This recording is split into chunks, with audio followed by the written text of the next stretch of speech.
Some people don't rob you at gunpoint. They rob you with a smile, a firm handshake, and a casserole dish they brought to your family barbecue.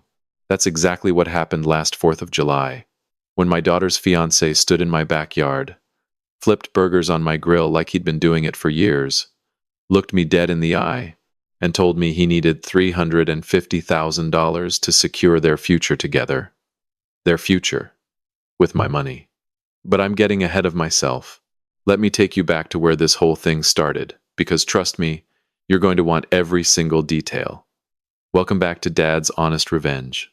Grab your snacks, get comfortable, and remember that the people in these stories had every opportunity to do the right thing. They just chose not to. Drop a comment telling us where you're watching from, and don't forget to subscribe. You're going to love it here. My name is Walter Briggs. I'm 63 years old and retired. For 29 years, I worked as a forensic accountant for one of the largest fraud investigation firms on the East Coast. My job, in the simplest terms possible, was to follow money. Not the kind of money that sits in a checking account and behaves itself. The kind that moves in the dark. The kind that hides behind shell companies and forged signatures and wire transfers that bounce through 4 countries before landing in someone's pocket. I've traced stolen pension funds through Caribbean banks. I've untangled embezzlement schemes so elaborate that the perpetrators needed flowcharts to keep track of their own lies. So when my daughter Megan called me on a Wednesday evening in early May, her voice carrying that unmistakable brightness that only comes from someone who believes they've found something extraordinary, I listened carefully. "Dad," she said, "I need you to meet someone." I was sitting on my back porch. The sun was going down over the tree line. My wife, Carol, was inside watching one of those home renovation shows. She swears she doesn't binge, but absolutely does. I could hear her commenting on someone's tile choices through the screen door. "Meet someone," I repeated. "His name is Jared. Jared Kinney. He's wonderful, Dad. He's really, truly wonderful." Now, I want to pause here and ask every parent listening. How many times have you heard those exact words? He's wonderful. She's amazing. No, Dad, you don't understand. This one is different. I said what every wise father says in that moment. Bring him to the 4th of July barbecue. Let me shake his hand. He showed up in a navy polo that fit like it was tailored, driving a leased BMW that still had dealer plates. Jared Kinney, 34 years old. Square jaw, easy smile, the kind of handshake that grips just firm enough to communicate confidence without tipping into aggression. He brought a bottle of wine that I later looked up. $92. Not cheap enough to seem careless. Not expensive enough to seem like he was trying too hard. Calculated. Carol was charmed inside of 3 minutes.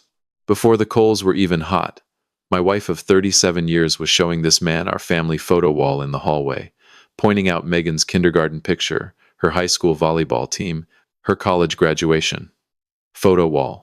The one I'm not allowed to rearrange without written permission. Megan was glowing. She stayed close to Jared the entire afternoon, orbiting him like he was the center of something gravitational, and that was the first thing that bothered me. Not the polo, not the BMW. The fact that my daughter, a confident, sharp, independent woman I raised to walk into any room like she owned it, was suddenly adjusting herself around this man's edges. I filed it. We sat down to eat. Carol had made her brisket, the one that takes 14 hours and makes grown men weep. Potato salad, cornbread, the whole production. My oldest friend, Ray Donahue, sat across from me with a beer and the most convincingly bored expression a human being has ever worn. Ray spent 25 years with the Bureau before retiring. If you looked at Ray Donahue, you'd see a 65-year-old man with reading glasses and a slight paunch and the conversational energy of someone waiting for a bus. That's entirely intentional. Ray is, without question, the most observant person I have ever known, and he has spent 6 decades making absolutely sure nobody realizes it. Ray caught my eye when Jared wasn't looking. One small nod. Ray and I had a system. We built it over decades. It didn't require words. I watched how Jared ate. Relaxed, measured, complimenting everything at exactly the right intervals. Not because he was enjoying the food, though the brisket deserved every compliment it got. Because he was performing enjoyment. Every bite was a prop. Every Carol, this is incredible. was timed to land during a natural pause in conversation. This is something most people miss about a good con artist, and I mean a truly good one. They don't just lie, they choreograph. Every gesture, every reaction, every moment of eye contact is placed with the precision of a chess move. Amateurs show up hungry and obvious. Professionals make you feel the relationship before they ever make you feel the ask. Jared Kinney was a professional. For the first hour of that barbecue, he was absolutely perfect. He asked Carol about her garden. He asked me thoughtful questions about retirement. Not the invasive kind, the flattering kind. He laughed at exactly the right moments. He touched Megan's shoulder just enough to seem devoted without being theatrical. And then, just as Carol was bringing out the apple pie, just as the table was warm and full and relaxed from good food and easy conversation, Jared set down his beer, clasped his hands together, and smiled at me. "Walter," he said, "I want to talk to you about something important." I leaned back in my chair.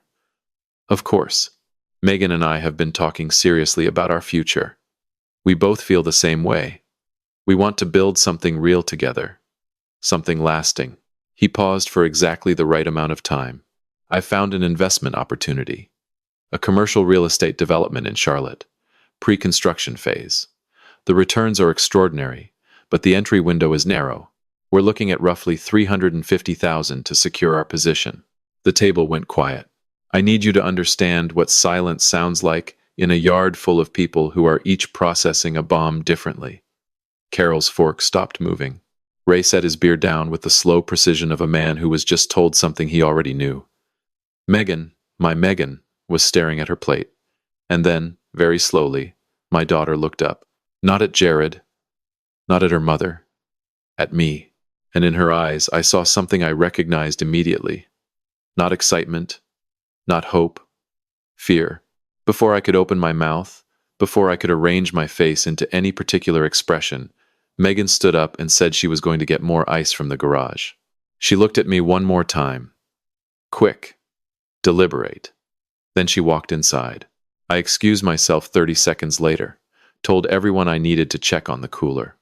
When I stepped into the garage, Megan was standing by the chest freezer with her arms crossed and tears running down her face. "Dad," she whispered, "something is wrong with him." I closed the door behind me. "Tell me." She talked for 4 minutes straight. How she'd found a second phone in his gym bag 3 weeks ago. How she'd overheard a call where he used a different name. How she'd searched his laptop while he was in the shower and found emails referencing 2 other families, 2 other women, in 2 other states. How she didn't know what to do because she loved him, or thought she did, and how she'd been carrying this alone for 21 days because she was terrified and ashamed and didn't know who would believe her. I pulled my daughter into my arms and held her for a long time. Then I said, "The only thing that mattered. I believe you. And I've known for 2 weeks." She pulled back and stared at me. "What?" Here's what Megan didn't know. Here's what nobody at that barbecue knew except Ray. I hadn't just invited Jared to a 4th of July cookout. I'd been waiting for him for 14 days. If you've made it this far, do us a small favor. Hit subscribe. A lot of people watch without engaging, but it costs you nothing and means everything to us. Seriously, thank you. Let me tell you how the past 2 weeks unfolded, because you need to understand the groundwork before the fireworks. It started with a phone call. Not from Megan, but from a former colleague of mine, a woman named Diana Pratt. Diana spent 22 years in financial forensics and currently consults for 2 federal agencies simultaneously. Diana called me on a Monday morning, which was unusual because Diana doesn't make casual phone calls. Diana communicates like a surgeon operates, only when necessary, and always with precision. "Walter," she said, "does the name Jared Kinney mean anything to you?"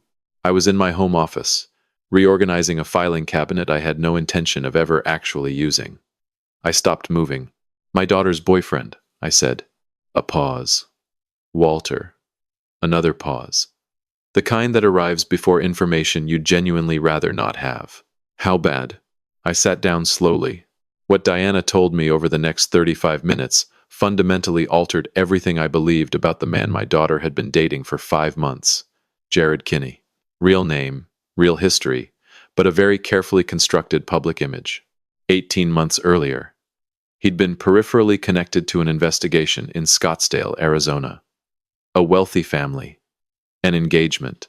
A sum of money requested, $280,000, for a real estate investment that was presented with extraordinary detail, and that never materialized, because 6 weeks after the money transferred, Jared had quietly disappeared. No charges. Not enough evidence. He was careful. Very careful. The kind of careful that only people with experience are careful. 2 years before Scottsdale, there'd been a similar situation in Savannah, Georgia. Different approach. Same architecture. Older family. A significant sum requested through a business partnership pitch. The engagement dissolved under circumstances the family preferred not to discuss publicly. Diana couldn't confirm everything, but she'd had enough. He's evolved, Diana told me. He's getting better, more patient. Longer runway before the ask. How long has your daughter been with him? 5 months, I said. Walter. That's longer than either of the previous 2. I sat in my office for a long time after hanging up. Then I called Ray Donahue. Ray and I worked cases together for 17 years before we both retired. When I finished explaining, Ray was quiet for exactly 4 seconds. Tell me what you need, he said. 4th of July barbecue, I said. I need you at the table. I need eyes I can trust. Done, he said. What's the play? We let him make his move. I want the full picture before we act. Ray was silent for a moment. He's going to ask for money. Yes, he is. He's patient but not infinite. Megan told me last week he's been talking about engagement rings. He knows the window. He'll move at the barbecue. Another pause. Does Megan know? And that was exactly the question that had been pressing on my chest like a stone for 2 weeks. My daughter. My 31-year-old daughter who called me with that unmistakable brightness in her voice and said, Dad, I need you to meet someone. Who was orbiting him in my backyard like a woman who couldn't believe her own luck? I don't know yet, I told Ray. And I can't ask her without tipping the whole thing off. Walter, Ray's voice was steady, careful. If she doesn't know, if she genuinely loves this man, then the 4th of July is going to become one of the worst days of her life. I know, I said. Are you ready for that? I looked at the photograph on my desk for a long time. Megan at 8 years old, holding a softball trophy, grinning like the whole world was a gift. No, I said honestly, but I'll be ready anyway. So, back to the backyard. Back to Jared's investment pitch and my polite nodding and Ray's beer. Back to Megan, pulling me into the garage with tears on her face. Back to me holding my daughter and telling her I already knew. She wiped her eyes. She took a breath. And then she said something that made me prouder than I have ever been in my entire life. What do you need me to do, Dad? I looked at my daughter. I saw the fear in her eyes, and underneath it, something harder. Something that looked exactly like her mother. I need you to go back out there, I said. Sit down next to him. Smile. Act like everything is fine. Can you do that? She straightened her shoulders. How long? About 45 more minutes. She nodded once, wiped her face with the back of her hand, and walked back outside with a bag of ice and a smile so convincing that I felt my heart crack a little. That's my girl. I followed her out a minute later, sat back down at the table, picked up my beer, and looked at Jared Kinney, with the warm, slightly overwhelmed expression of a father who's just been pitched an investment he doesn't fully understand. Jared, I said, tell me more about this Charlotte development. And he did. Oh, he was good. He had numbers. He had projected returns. He had a timeline that sounded reasonable and a pitch that felt personal without being pushy. He dropped just enough financial jargon to sound knowledgeable without losing a non-expert. He referenced specific buildings in Charlotte that I later confirmed don't exist. Meanwhile, under the table, my phone buzzed once. A text from Diana Pratt. 3 words. Package is ready. I took a sip of my beer and smiled. Here's something Jared didn't know.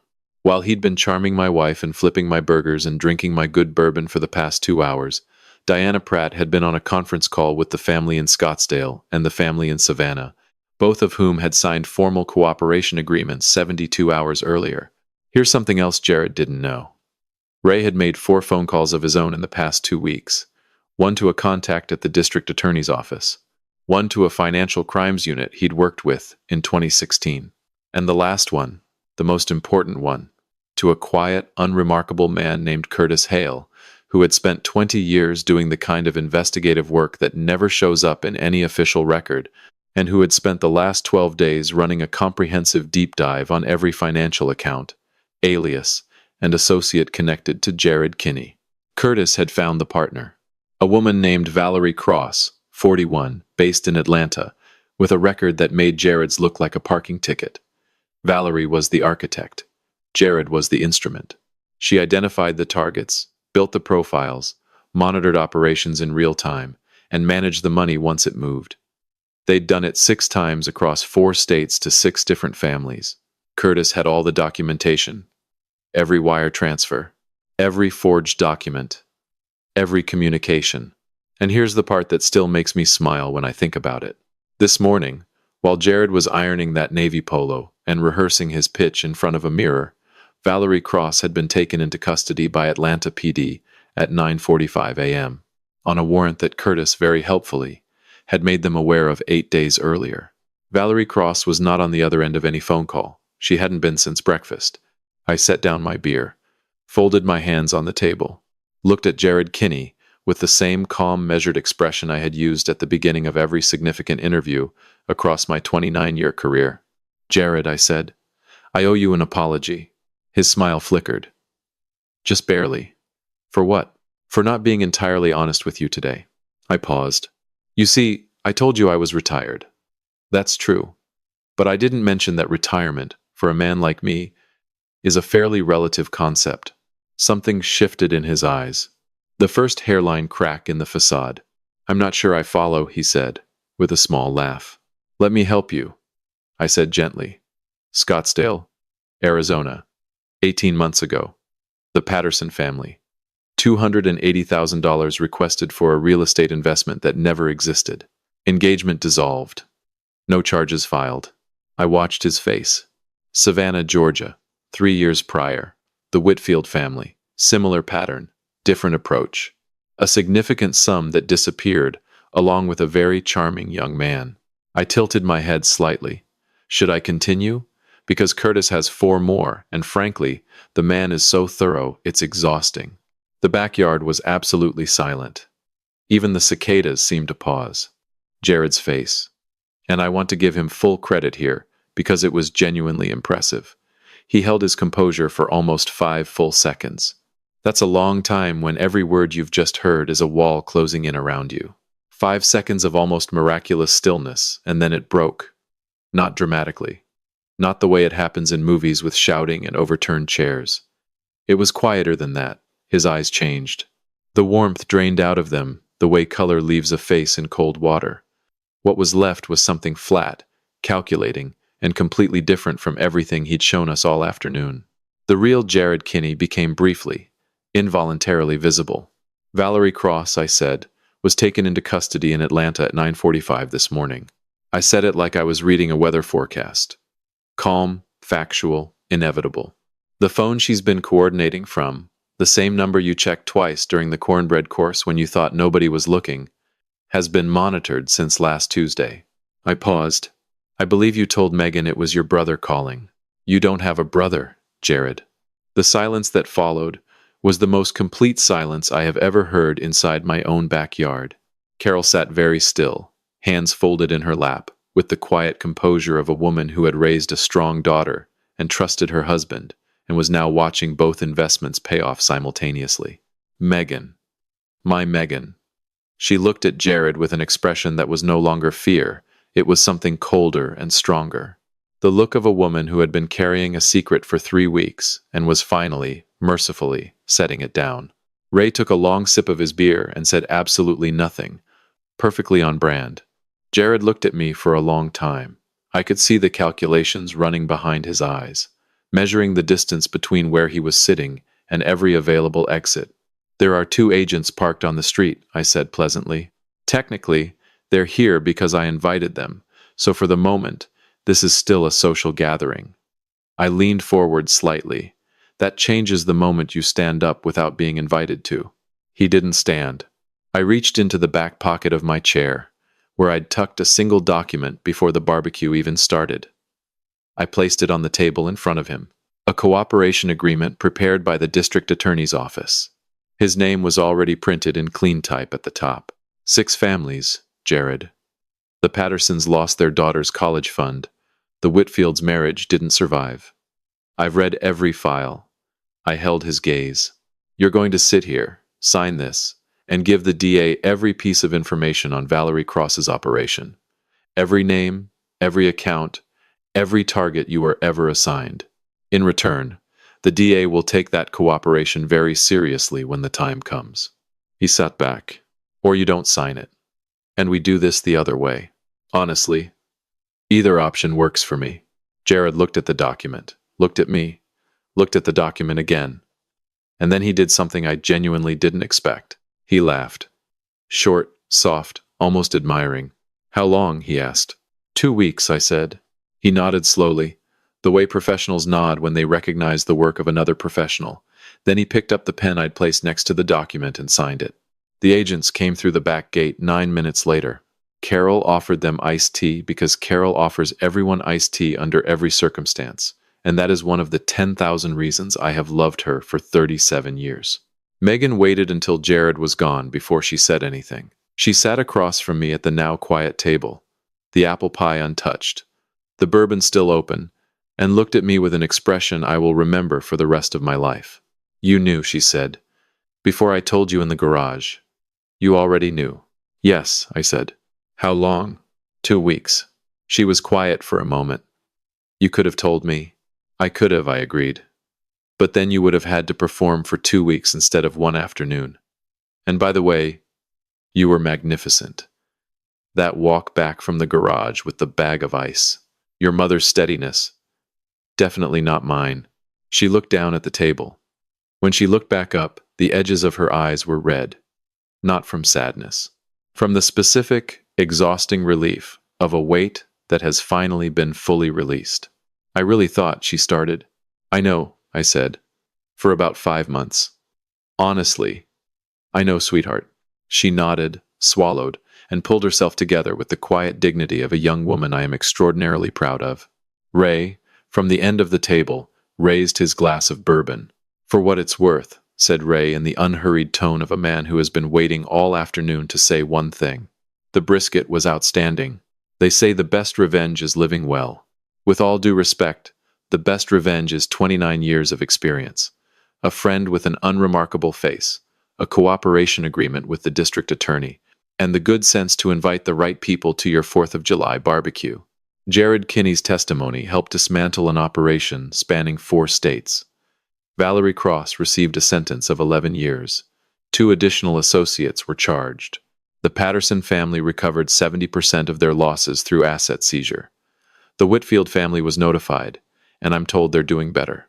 Megan, for her part, took 4 months completely off from dating. Smart girl. And every 4th of July, without fail, Carol still makes her brisket. Because some traditions are worth protecting.